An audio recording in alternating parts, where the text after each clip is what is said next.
Salam, terima kasih atas kesempatan yang diberikan kepada kami kelompok 5 untuk mempresentasikan hasil diskusi kami tentang perubahan sosial dalam sejarah Perjanjian Baru dan pendekatannya. A.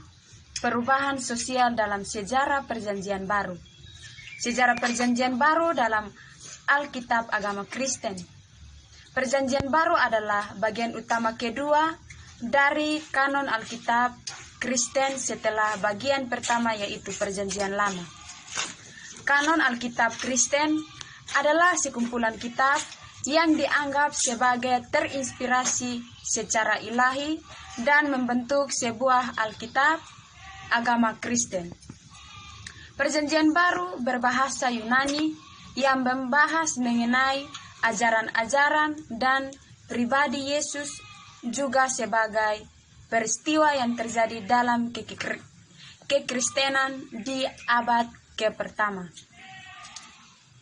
Umat Kristen menganggap Perjanjian Baru dan Perjanjian Lama sebagai kitab suci yang seringkali menyertai penyebaran agama Kristen di seluruh dunia.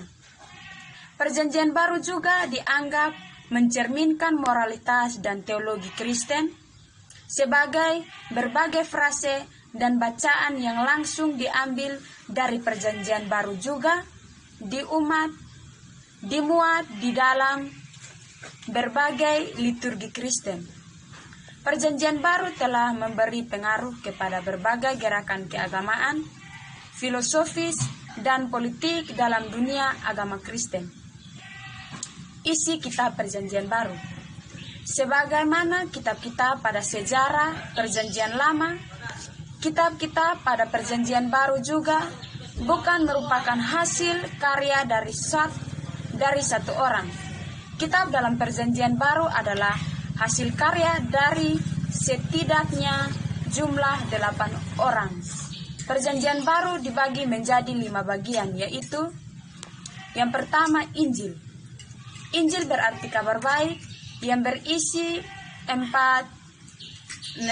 narasi mengenai kehidupan, ajaran, kematian, dan juga tentang kebangkitan Yesus. Kitab Matius, bagian yang menceritakan kisah Yesus sebagai Mesias, yaitu Raja bangsa Israel. Injil Matius penuh berisi penggenapan dari nubuat-nubuat dan sejarah Perjanjian Lama. Kitab Markus, bagian yang menceritakan kisah Yesus sebagai hamba. Kitab Injil Lukas menggambarkan Yesus sebagai anak manusia yang datang untuk mencari dan menyelamatkan mereka yang hilang. Yohanes menggambarkan Yesus sebagai firman Tuhan yang menjelma menjadi seorang manusia. Kristus artinya yang diurapi. Yang kedua, kisah para rasul. Bagian ini berisi tentang sejarah dari kenaikan Yesus, kisah pengabaran Injil di Yerusalem, Yudea, dan Samaria, sampai kepada kisah mengenai perjalanan misi gereja. Perjalanan misi Paulus ke Roma. Pada dasarnya, bagian ini memuat riwayat sejarah awal gereja. Berisi mengenai pelayanan para rasul dan gereja perdana dan ada kemungkinan ditulis oleh penulis yang sama seperti pada Injil Lukas. Sejarah Perang Batak di Indonesia juga berhubungan dengan perkembangan agama Kristen. Selain itu juga ada sejarah berdirinya Gereja Katolik di Indonesia yang perlu diketahui. Ketiga, surat-surat Paulus. Kitab Roma, telaah yang dilakukan secara sistematis akan pembenaran, pengkudusan, dan pemuliaan rencana Tuhan atas orang Yahudi dan orang non-Yahudi.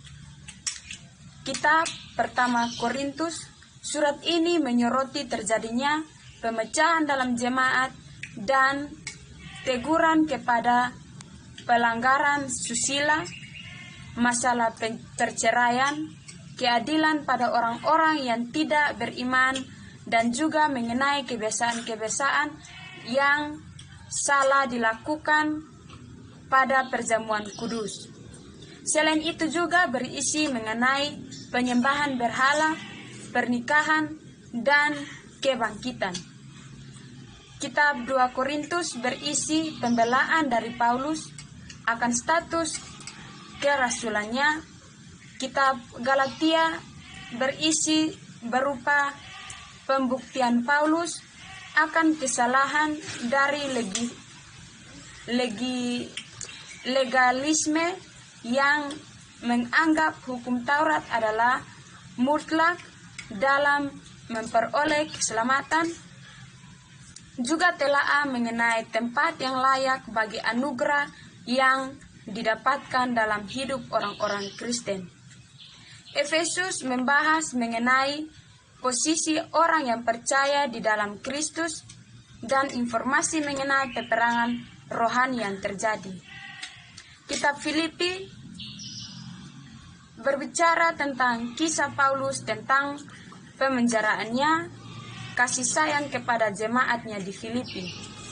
Bagaimana ia mendesak mereka agar menjadi orang yang saleh dan memperingatkan bahaya legalisme kepada jemaatnya.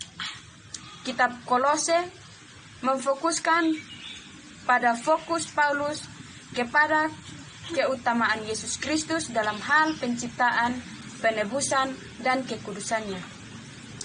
Pertama Tesalonika berisi pelayanan Paulus kepada jemaat Tesalonika mengenai kesucian dan kembalinya Kristus untuk yang kedua kali. Kitab 2 Tesalonika berisi koreksi-koreksi mengenai pendapat yang salah tentang hari Tuhan. Kitab pertama Timotius berisi tentang instruksi kepada Timotius untuk cara kepemimpinan yang benar dan cara untuk menghadapi ajaran sesat, mengenai peranan wanita dalam gereja, doa dan syarat bagi pemilik jemaat serta diaken. Kitab 2 Timotius berisi surat untuk menguatkan diri Timotius. Kitab Titus berisi Paulus dulu meninggalkan Titus di Kreta untuk membimbing gereja-gereja di sana. Juga berisi syarat-syarat menjadi penatua gereja dan pemilik jemaat. Filemon berisi sepucuk surat kepada seorang pemilik budak mengenai budaknya yang melarikan diri. Surat ini berisi permohonan ampun Paulus kepada Filemon agar mengampuni Onesimus sang budak.